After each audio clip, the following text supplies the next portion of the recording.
Hello guys, so today I'm going to show you how to check battery cycles on MacBook, and it's pretty simple to do. What you need to do is go to your Finder and write down system information, and you're just going to click on this one, and now you will be redirected to this bar where you will see a hardware section, and now you need to find a power section, and here you can see all of the battery information of your MacBook, and right here is the help information, and here is cycle count.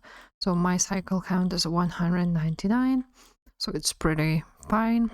The maximum capacity and so on. So yeah guys, so that's how you check your battery cycles on MacBook, and if this video was helpful, please leave a like and subscribe to this channel. Bye.